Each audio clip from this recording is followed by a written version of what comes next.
The air tasted like rust and rain. Mud clung to the boots of the men who came to rebuild a land that never wanted redemption. Cypress Hollow wasn't marked on any map. It was whispered, not spoken. The last men who worked this soil had buried something deeper than bones. Elias Clay, son of a disgraced bloodline, stood before the skeletal ruins of his father's plantation. The walls still breathed the sins of men long dead. He wasn't here to plant. He wasn't here to pray. He was here to understand why every man in his family ended the same way. Alone, violent, consumed by guilt. The others followed him, brothers in blood or burden, all carrying secrets they'd rather die than reveal. The rain began again, soft as confession, hard as judgment. Beneath the thunder, Elias heard it, the faint knock of something trapped beneath the earth, begging not to be found, and he dug anyway. If that chill in your spine just felt too real, subscribe. This is where history breathes, where guilt becomes legend, and where men face the ghosts they built themselves. Join the Brotherhood that remembers what the world tries to forget. New cinematic stories every week, for those unafraid to face the truth beneath the ashes. The rain began before dawn, soft and whispering like an old memory refusing to fade. Elias Clay tightened his coat, watching the mist crawl over the broken fields that had once belonged to his blood. The others followed behind him in silence, men bound not by kin but by the same scarred history. Thomas Ward carried the map. Caleb Boone carried the gun. Nathan Price carried the guilt that made him shake. They stopped at the edge of the burned foundation, where the grand house once stood. Charred bricks jutted from the mud like black teeth, reminders of what pride could build and fire could reclaim. Elias knelt, brushing ash from a rusted plaque half buried in the soil. The name Clay shimmered faintly beneath centuries of rot. His father had signed this metal into the world with arrogance. Elias touched it with regret. No birds sang here. Only the hum of wind through hollow beams spoke. It sounded like breath trapped in the earth, restless, waiting. Nathan whispered that the place felt alive. Elias said it never died. They built their camp near the ruins, pitching canvas beside a dead oak that had survived both lightning and war. The tree leaned like an old sentinel too proud to fall. Elias unrolled the blueprint his father once drafted, a design for rebirth. But beneath every ink line, he saw what his father had buried, a past soaked in human silence. Caleb struck a match to light the first lantern. Its flame flickered uncertainly, painting the men's faces in amber ghosts. Thomas muttered that fire always remembers. Elias didn't disagree. By nightfall, the hollow breathed again. Smoke rose from their small fire, curling through broken beams and fractured memories. None of them spoke the truth, not yet. Sleep came uneasy. The men lay beneath canvas while rain tapped the rhythm of guilt on their shelter. Somewhere beneath them, the ground exhaled. Elias felt it through the soil like a heartbeat that wasn't his. At dawn, they began digging, not for crops, but for proof. The shovels bit into earth still rich with ash and old sorrow. With every strike, the hollow seemed to breathe deeper. Thomas found the first relic, a rusted chain fused to bone. He dropped it fast, stepping back like it burned. Caleb said nothing. Nathan began to pray under his breath. Elias wiped mud from the metal, tracing where links met flesh. "Men were buried here," he said quietly. Thomas asked who. Elias replied, "Our fathers." They dug all morning until the pit revealed more. Broken tools, a pistol, a ledger sealed in tar. The cover bore no name, only a symbol, a hand gripping a flame. Elias recognized it instantly, his father's crest, the emblem of the Brotherhood of the Iron Field. He'd seen it carved into a silver ring when he was a boy. He opened the ledger carefully. Inside, the ink was still legible, words trembling with purpose. "To those who inherit this land," it read, Our sins are the foundation on which you stand. Nathan stepped back, voice cracking. What sins? Elias didn't answer. He turned the page, finding lists of names, dates, and quantities. The language was businesslike, cold, the accounting of men, not money. Caleb stared at the entries, jaw tightening. They sold them, he muttered. Not crops, not cattle. They sold men. His voice broke on the last word, softer than thunder but heavier than truth. Elias closed the ledger. His hands trembled slightly. We're not rebuilding, he said. We're exhuming. His eyes met Thomas's. And the hollow wants witnesses. That night the wind changed. It carried the faint smell of smoke, not wood smoke, but something older. Thomas swore he saw movement beyond the tree line, a flicker of torchlight with no bearer. Caleb went to check, rifle in hand. The woods answered with silence. When he returned, he was pale. The graves are open, he whispered. Every one of them. Elias stood, heart thudding like a drum in his throat. How many? Caleb looked down. All. The word hung between them like judgment. The men gathered near the pit. The bones were exposed, but undisturbed. Elias noticed something impossible. Each skull faced east, toward the rising sun. His father had buried them with intention. Thomas found another symbol carved into stone, a hand with a torch again, but this time inverted. Beneath it, a phrase etched deep. Forgive the sons for the father's debt. Nathan trembled. What if forgiveness isn't possible? Elias replied, Then we pay it. His voice carried conviction, but inside, he feared he already knew the price. They sealed the ledger inside a new crate, intending to burn it come morning. But that night, Elias couldn't sleep. The rain returned, steady and cruel. He dreamed of men standing in the field, faceless, tall, their skin marked by flame. They whispered his name in unison, not as accusation, but as inheritance. He woke, gasping. The fire had died to embers, the others asleep. Only the hollow moved, whispering through grass and ruin. He thought he heard footsteps behind him, but when he turned, only shadows stood. He walked to the pit, rain soaking his shoulders. Beneath the sheet of water, bones glimmered faintly. One skull seemed newer, cleaner. He brushed mud aside and froze. The jawline was familiar. The silver ring on its finger gleamed through the dirt, a hand gripping a flame. Elias fell to his knees.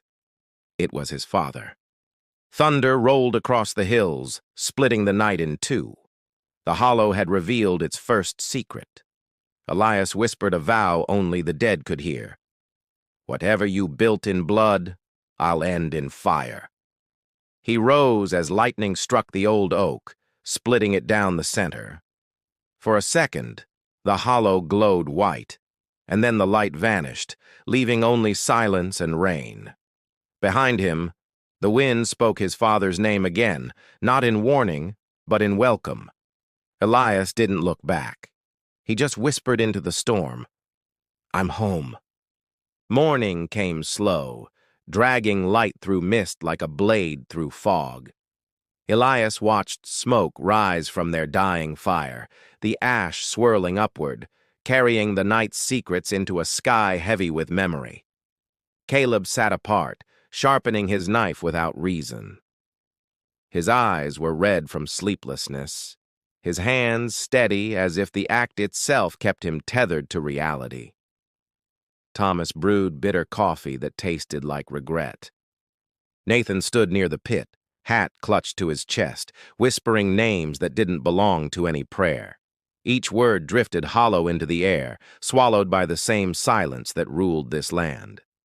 Elias approached the crate where the ledger rested. Water had seeped through the wood, smudging the ink on its edges. He stared at it like a man confronting the mirror of his own blood. He opened it again, ignoring the other's unease. The pages had warped overnight, forming shapes that seemed to pulse under his touch. At the center, A single name glowed darker than the rest. Elias Clay. Caleb's knife froze mid-motion. "It's not possible," he muttered. Elias didn't answer. He traced the signature below the entry, written in the same jagged scrawl as the earlier lists, signed by Arthur Clay. Thomas looked between them. "Your father wrote this before you were born." His voice cracked. Elias nodded slowly. "He wrote it knowing I'd come back. He wanted me to finish what he started." Nathan stepped closer, trembling. "Finish what?" Elias closed the ledger softly. "The cleansing." The word fell like ash. None of them understood, but all of them felt it. The weight of inherited sin. They gathered supplies to explore the eastern field, where the old well stood. Caleb loaded his rifle, Thomas carried rope, Nathan brought lanterns. Elias carried the ledger beneath his coat, close to his heart. The path was overgrown, roots twisting like veins through the mud. Every step sank deeper, as if the earth wanted to reclaim what little courage remained in their boots. They reached the stone well by noon. It leaned slightly, half swallowed by weeds. The wooden cover rotted through. Elias brushed aside the moss and peered into its throat. Darkness stared back. A faint sound echoed up, not water, but breath. Slow, rhythmic, deliberate. The others froze. Caleb whispered that the well was empty. Elias whispered back that nothing was ever truly empty. He tied the rope to a nearby post and began descending, lantern swinging in one hand, shadows clawing across stone walls. The smell hit him halfway down, metal, soil, and something older. At the bottom, his boots sank into shallow water. The lantern revealed carvings all along the inner wall, hands gripping torches, hundreds of them, circling downward into the abyss. He turned slowly, the light catching on a metal box wedged between stones. He pried it loose, coughing as the air grew heavy. Inside were letters, dozens, sealed with his family's crest. He opened the first. It was written in his father's voice, though dated decades before Elias's birth. "To my sons born of guilt, we have traded God for profit, our blood for silence." The next letter spoke of the Brotherhood of the Iron Field, men sworn to cleanse their line by rebuilding with truth. "But truth demands sacrifice," the letter warned. "The field must drink again." Elias's chest tightened. He climbed back up, letters clutched tight. When he emerged, the others stepped back at his expression. Pale, shaken, determined. He dropped the letters into the mud. "Our fathers built this place on bones," he said. "They promised redemption, but all they built was another cage." Nathan asked softly, "For who?" Elias stared at the horizon. "For us." Thomas gathered the letters, reading the faded ink through shaking hands. "It says they tried to raise something pure here, a brotherhood of men who'd never repeat their father's cruelty." Caleb spat into the mud. "And what did they build instead?" Elias answered without hesitation. "A religion of guilt." His voice was steady now, sharpened by purpose and shame. That night they burned the letters one by one. Flames licked the ink, curling words into smoke, but the air didn't clear. The fire hissed like something alive resisting its own death. Elias stared into it until the shapes in the smoke began to form, silhouettes of men kneeling, heads bowed, hands gripping torches that never went out. The same symbol, alive in flame. He whispered his father's name again, but the smoke replied with others. Dozens of voices, deep and human, repeating the same word: atonement. The ground trembled beneath their feet. Thomas stumbled back, eyes wide. "It's coming from the well." The sound grew louder, a heartbeat rising from the depths of the earth. Elias shouted for them to douse the fire, but the flames only grew. The wind shifted, pulling sparks toward the pit. Smoke spiraled downward, feeding the darkness below. Caleb fired into the well, once, twice. The echo swallowed both shots whole. When silence returned, the fire died on its own, leaving only the smell of iron and rain. Nathan knelt, whispering, "We shouldn't have come." Elias stared at the black pit. "We were always coming," he said. His voice carried no fear, only certainty. "Our fathers called us home." The ledger still glowed faintly under the canvas. Elias picked it up and tore out the page with his name. The paper bled black where it ripped, staining his fingertips. He stared at the mark, the ink refusing to fade. "This is what we are," he murmured, written in a dead man's hand. He dropped the page into the dirt and turned away. Lightning cracked across the horizon, splitting the clouds wide. For a brief second, the field lit up, and every shadow cast by the men moved in the opposite direction. Elias didn't flinch. "The Brotherhood isn't gone," he said. "It's waiting for its sons to choose." His voice broke, not from fear, but from knowing the choice had already been made. Caleb loaded his rifle again. "Then what do we do now?" Elias looked toward the smoldering pit, eyes hollow. "We finished the ledger." He paused, letting the words burn. "We write it in blood." The thunder answered like a closing door. The hollow had heard, and somewhere deep below something finally stirred. The morning broke hard, sunlight slicing through the fog like a blade. Elias stood where the fire had died, the ash still warm beneath his boots, the smell of iron still thick in the air. Caleb cleaned his rifle in silence, his hands steady but his eyes distant. Thomas packed the remaining food with mechanical precision. Nathan stared toward the well, lips moving as if in conversation with something unseen. Elias unfolded the ledger again.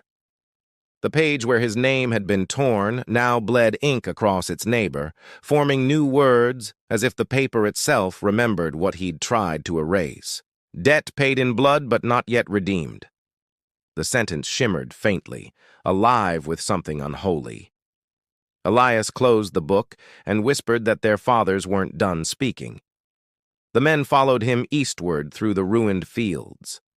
The soil was darker here, almost black, rich with decay.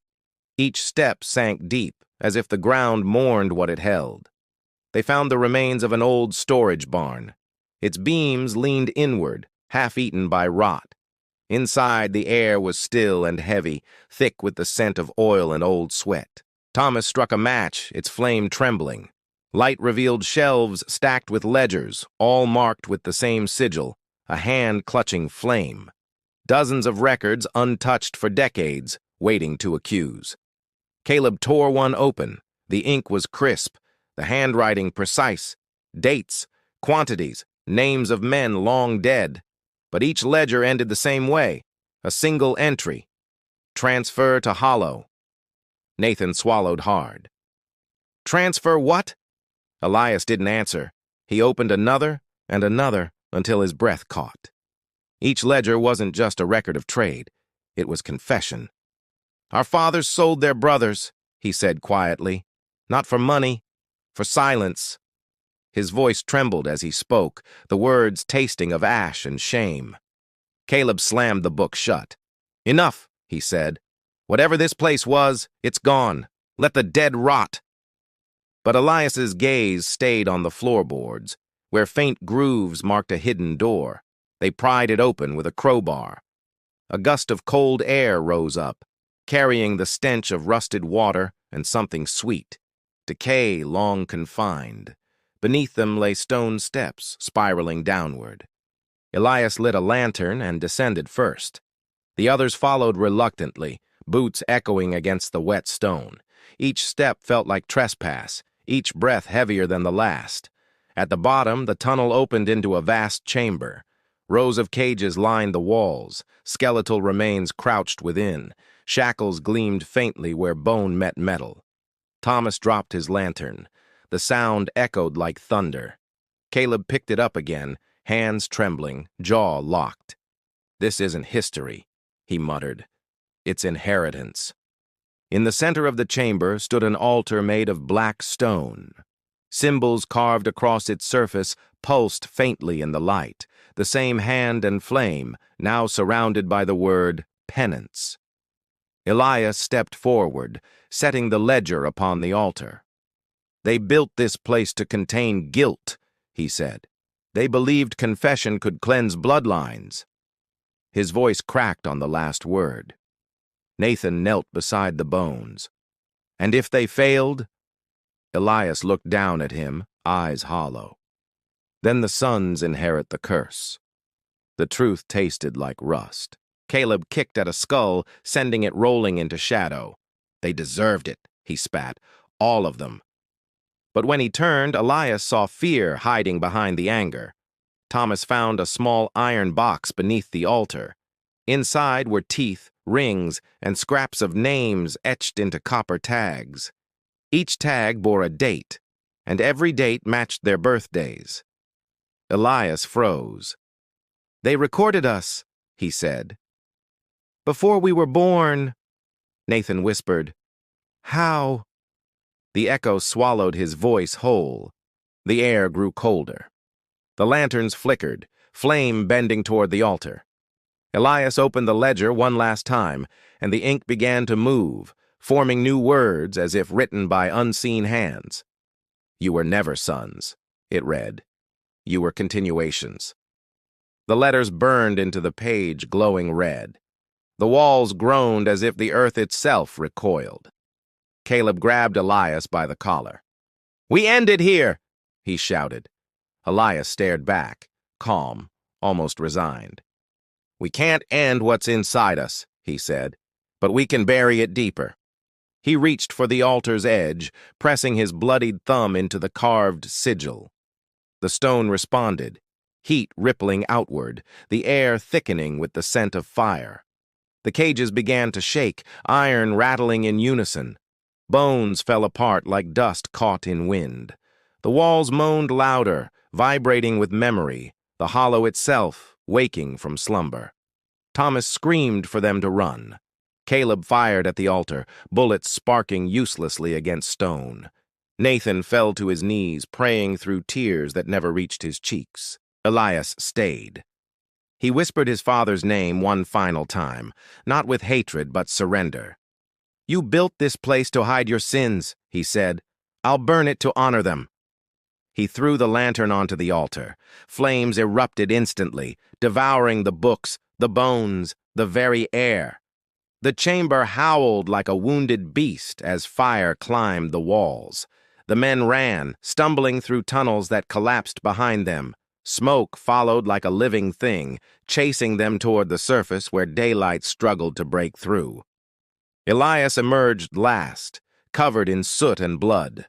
The barn above had caught fire, its beams glowing red against the pale sky. He fell to his knees as the structure collapsed inward. The others stood behind him, silent. No one spoke. The hollow burned, but the fire didn't consume. It revealed.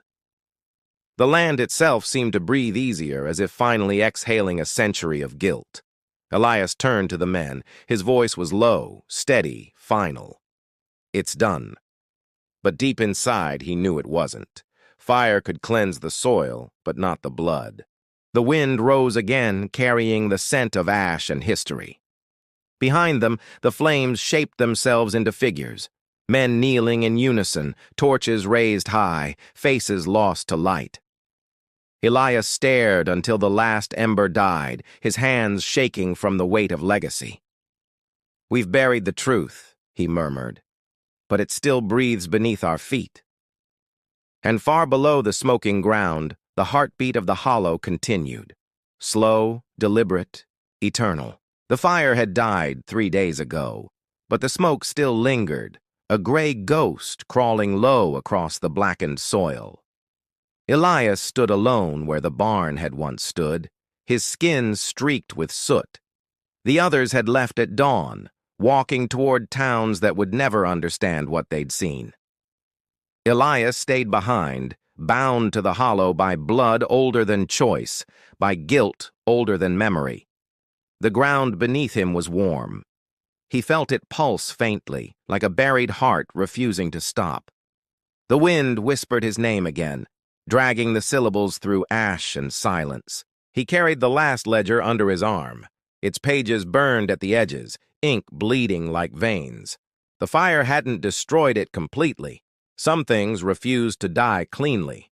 The words inside changed each time he looked. Names erased themselves. Sentences rewrote in fresh ink. It was as if the Hollow was still writing its own scripture, one man's story at a time. Elias built a fire near the ruins, small and deliberate. He placed the ledger beside him and began to speak aloud, his voice steady, meant for no living audience. "My father believed sin could be managed," he said quietly. That guilt was currency, not punishment. But guilt doesn't fade when hidden. It grows teeth. It breeds in silence. He turned a page. The ink shimmered faintly in the dusk. Every man here believed himself better than his predecessor. But each of us became what we condemned. Sons repeating the hunger of fathers. The sky darkened to violet, the first stars cutting through smoke. Elias's hands trembled as he traced the margins, where a single phrase repeated endlessly, "Blood redeems what words cannot." He closed the ledger and stared into the fire. "You built this place to cleanse the world," he whispered. "But all you did was stain it deeper. I won't add another page." The wind shifted suddenly, scattering ash across his boots. For a heartbeat, he thought he heard footsteps behind him. Slow, deliberate, familiar. He didn't turn. He knew the sound too well. A low voice echoed within the smoke. It wasn't human, but it was his father's. "You carry what I could not finish." Elias clenched his fists until his knuckles cracked. "You finished nothing," he muttered. The smoke thickened, forming a vague outline. Broad shoulders, hollow eyes, a man made of memory. "You burn the past, but you burn yourself with it," the voice said. Elias stood, the ledger still in hand. "Then let it take me," he said. "Let it end here, with me." His voice carried not fear, but weary conviction. The smoke trembled in answer. He tore the last page from the book. On it, his name had reappeared, written in fresh red ink. No matter how many times he'd burned it, the Hollow always rewrote him. Elias fed the page to the fire. The flames hissed, flaring blue. The wind screamed like a wounded thing, rattling the skeletons of dead trees along the ridge. He spoke over the noise. "You were wrong," he told the darkness. "Atonement isn't inherited, it's earned." He tossed the ledger into the fire and watched it curl, black smoke rising like confession. The ghostly outline flickered, its features dissolving into flame. "Then earn it," it whispered. Elias closed his eyes. "I already have." The words were quiet, but they silenced the wind. The ground pulsed once more, a deep tremor rolling beneath him. He felt it rise through his feet, through his chest, through his skull, as if the Hollow itself was inhaling his resolve. He stepped into the fire. It didn't scream or burn. It accepted him. His shadow merged with the smoke, fading into the glow like ink returning to the page. Caleb found the ruins 3 days later, drawn back by guilt he couldn't name. He found no body, only a circle of white ash and the faint outline of a man's boots burned into earth. He knelt beside it, hands shaking, and whispered, "He did it." The air answered with a single gust that carried the last of the smoke toward the woods. Caleb didn't look up. Thomas returned weeks later, leading no one. The Hollow was silent by then, its soil cool, its heart stilled. But where Elias had burned, new grass grew, pale, strange, living. Nathan came last, carrying the only surviving rifle. He buried it beside the ash circle, a marker with no name. The men didn't speak. There were no words left that mattered. They left together at dusk, the sky glowing faint red behind them. None looked back. The Hollow had taken what it wanted and given what it needed. Silence. Years passed. The land changed hands. New men came, new crops rose, and time folded the scars beneath grass and history. But sometimes, in deep summer heat, the earth still pulsed faintly. They said if you stood there long enough, you could hear breathing, slow, patient, human, as if something beneath still waited for the last word that was never spoken. And at night, when fog rolled heavy through the trees, men claimed they saw torches burning on the ridge, not ghostly, but steady, held high by unseen hands. The locals called it the Brotherhood's vigil. Others called it the Hollow's redemption. But the old men, the ones who still remembered, said it was Elias keeping his promise. They said the Hollow had found peace, but peace is just another kind of silence. And silence, like guilt, never really dies. In the end, only the wind remembered the last confession, whispered through the grass, soft and unending. The blood has settled, but the soil still remembers. And deep beneath that soil, where no light reached and no voice carried, something old exhaled one final time, a breath that sounded like forgiveness.